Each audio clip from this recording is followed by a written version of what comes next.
Metal metre में आप सभी का स्वागत है। हम इस शो में तमाम मेटल्स पर विस्तार से बातचीत करेंगे, उसके फंडामेंटल समझने की कोशिश करेंगे और जो तमाम मेटल्स है, चाहे कॉपर, जिंक, लेड, एल्युमिनियम, आज के सेशन में देखें तो जिंक और कॉपर में अच्छी मजबूती देखने को मिल रही है। एल्युमिनियम में भी वापस से रिकवरी आते हुए दिखाई दे रही है। आप देख सकते हैं 342 के करीब करीब एल्युमिनियम ट्रेड कर रहा है।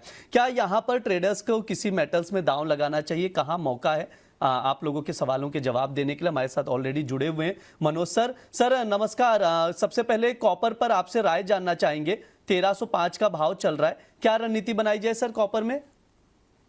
ओवरऑल मेटल पैक की बात करें ब्रिजजीत, हम देख रहे हैं कि एक दायरे में ही मेटल्स में जो है ट्रेडिंग देखने को मिल रही है। कॉपर की अगर बात करें तो एलएमई पे $13,280 एक मजबूत सपोर्ट है, वही 13,740 का रेजिस्टेंस है।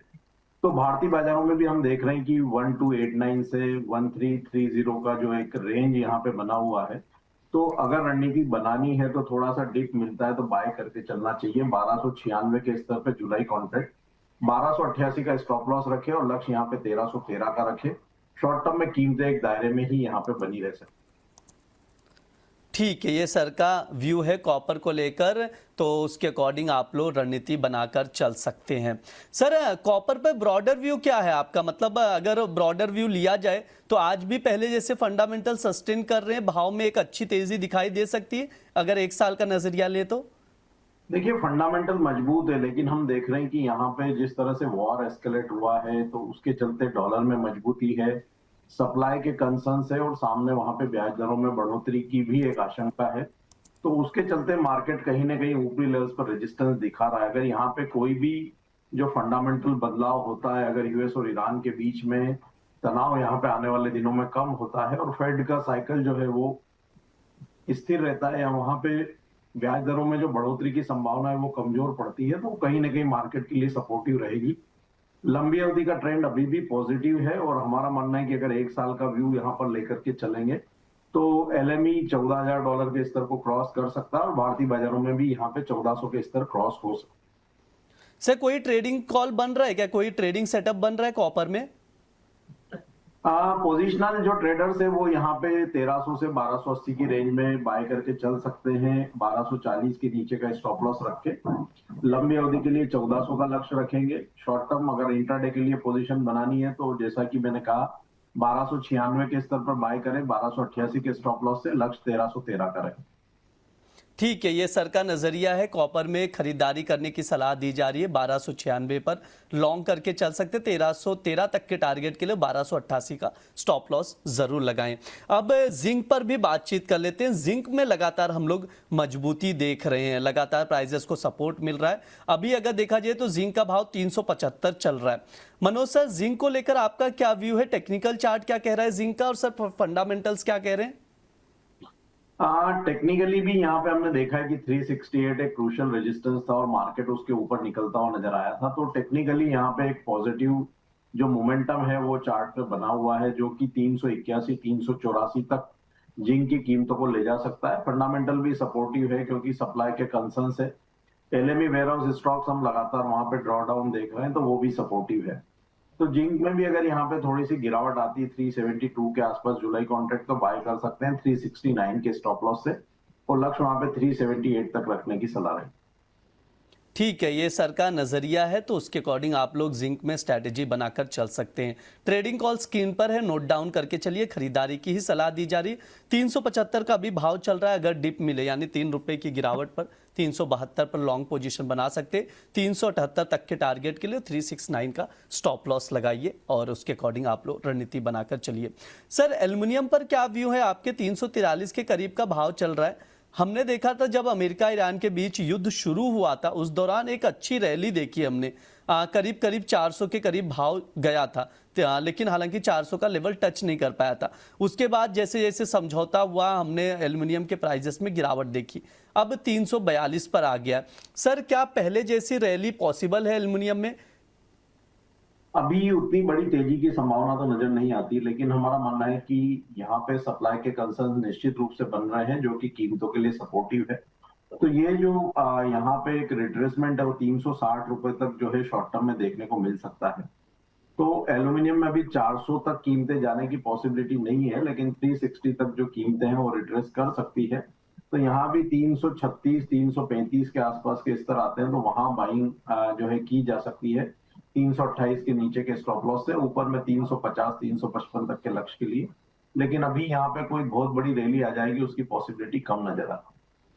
बहुत बड़ी रैली आ जाए इसकी पॉसिबिलिटी अभी कम नजर आ रही है। लेकिन मनोज सर, एक चीज मैं समझना चाहूंगा एल्युमिनियम को लेकर, फंडामेंटल्स तो पहले जैसे ही बन रहे, मतलब जब अमेरिका ईरान के बीच युद्ध शुरू हुआ था, क्योंकि 9 से 10% एल्युमिनियम का सप्लाई उसी रास्ते से होता है, अभी भी सिचुएशन वैसे बन रही है। अगर state of Hormuz completely blocked हो जाता है तो पॉसिबल नहीं है प्राइसेस वहां तक जाए।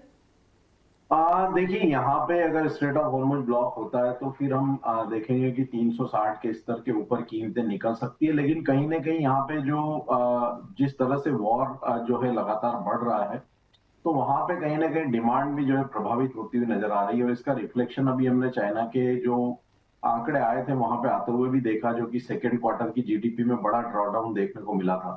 तो अगर ये वॉर लंबे समय तक जारी रहते हैं तो कहीं ना कहीं डिमांड को भी प्रभावित करेंगे। इसीलिए वहां पे एक बड़ी स्ट्रेंथ की संभावना अभी हाल फिलहाल कम नजर आ रही है। ठीक है, ये सर का नज़रिया है एल्युमिनियम को लेकर, तो उसके अकॉर्डिंग आप लोग देखकर चल सकते हैं। अब लेड पर भी बात कर लेते हैं। 198 का भाव चल रहा है, लाल निशान में नजर आ रहा है। सर, लेड में कोई अपॉर्चुनिटी दिख रही है ट्रेडर्स के लिए? कौन से लेवल्स इंपॉर्टेंट रहेंगे?